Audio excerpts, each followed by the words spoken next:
Hi guys, welcome back to another video. So you guys might notice this is a completely different setup than what I have for my YouTube videos, but I feel like you guys have been watching the videos for a while now and I don't think you really care about my setup. So this video I wanted to make a quick and short and sweet video because the last video I made was again about virtual apartment search in Boston, but this was the video that I think a lot of people texted me on Instagram that they wanted to see, like what is the process after you actually decide on an apartment. Say you went through the whole virtual search process and you actually found an apartment you like. What happens next? And I think the main question people had was like about money. The whole conundrum is that if you're not in Boston or if you're not in a city and you're applying for an apartment from another city or another country, right? You're basically talking to somebody over the internet and they are asking you all this information, and especially they're asking you for money. A lot of the times when you're paying first month's rent, last month's rent, security deposit, it can be up to like $3,000 or $4,000, and just wiring somebody that much money without even knowing if they're legit, that's a big question that people have. So how do you know if the person that you're talking to over the internet, the landlord, the broker, the realtor, they're real, and what the actual process looks like?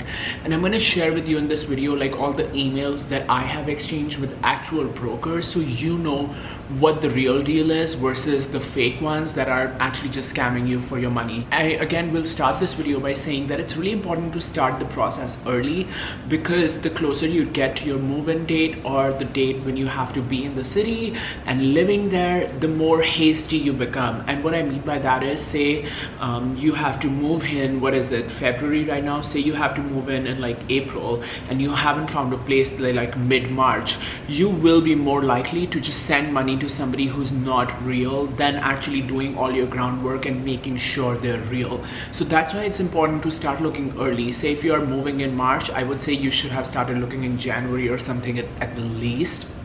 You'll have 2 months before you actually move in, so you give yourself a couple of months before you actually move in so you can verify people over the internet.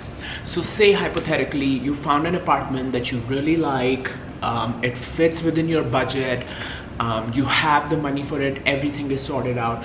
What is going to happen next? I think the next step in the process is that if you're talking to a legit broker, they will ask you to fill out an application, and an online application can be either pretty extensive or it can look pretty like rudimentary. They might ask you for your name, first name, last name, all that stuff, you know, your current address. They might ask you for references from your previous landlord. So it's really important to actually have a decent relationship with people who you have lived with before, or previous landlords and stuff like that. So you can't really just burn bridges. Don't do that. Depending on who the landlord or the realtor is, they might also check your credit score and your background check. They might do a background check. So what I mean by credit score, for people who aren't in the US or aren't from the US, a credit score is basically a number out of 850 here in the US, and what your score is, basically the higher the better. I think the average score for most of the Americans is around 710,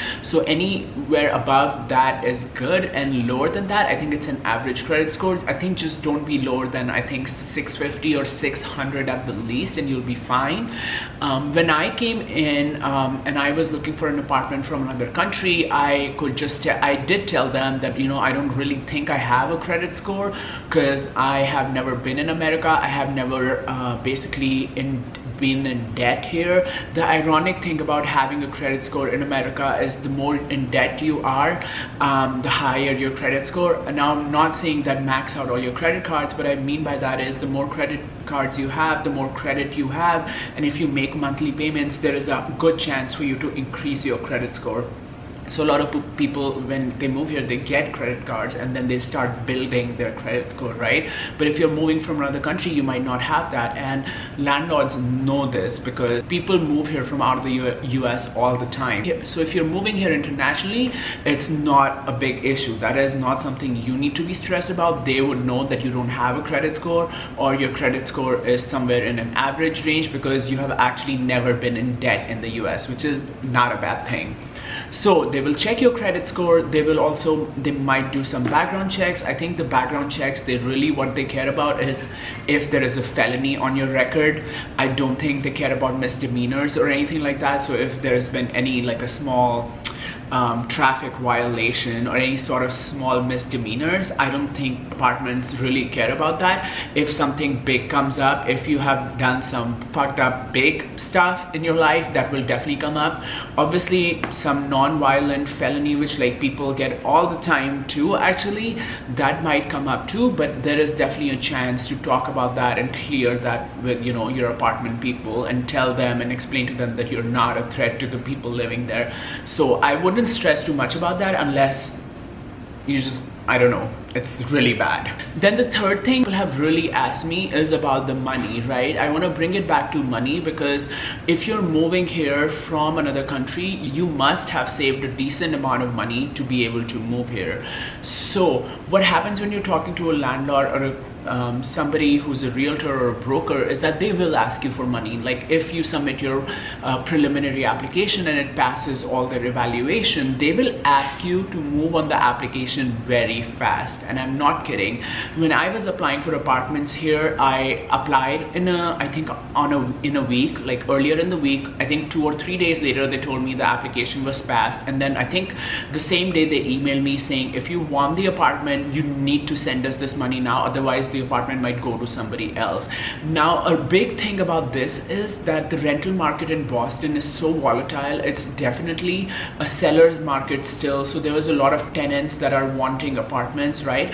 So if you don't respond to emails like that, if you don't respond to realtors or landlords, they will just move on to the next person. I don't think they're limited that much for people renting their spaces.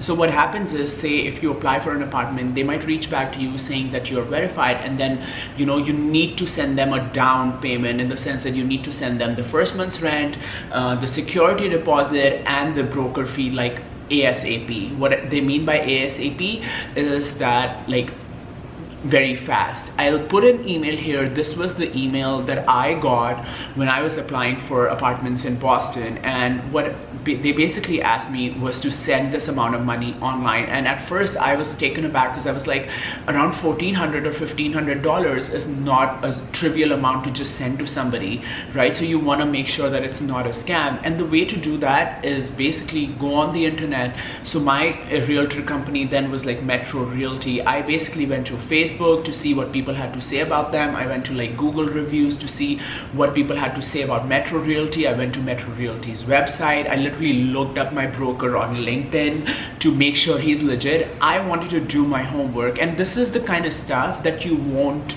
do if you're in a hurry. That's why starting early matters. So people have asked me, is it normal for the realtor, the landlord, or the company to ask for money over the internet? It actually is. I signed my lease using DocuSign, which was an online process through our Gmails. I wire transferred them money online through the bank accounts. They give you like bank accounts number, routing number, etc. And it is pretty normal. I would say don't stress too much if somebody is asking you for money online for an apartment. It's pretty routine, but at the end of the day, the responsibility is on you to do your homework. So make sure that you know the people you're talking to are legitimate people. And that is why, if you've seen my previous video, I did mention that it's always nice to have a future colleague or a future friend in the city kind of just like go and look at the apartment or talk to the people. I have done that for my friends, and it really does help, because they can verify, okay, this person is actually legit. Like some rando is not asking for you for money over the internet and they're gonna disappear. Basically, I'm giving you all this information because up until the last video we were talking about virtual apartment search and virtual apartment hunt, but this is what the normal process looks like once you decide on an apartment. So I hope this video really helped you. This is some of the things that will happen once you have decided on an apartment. Keep in mind to start early. Keep in mind that the preliminary application would definitely look at your credit score and your background check.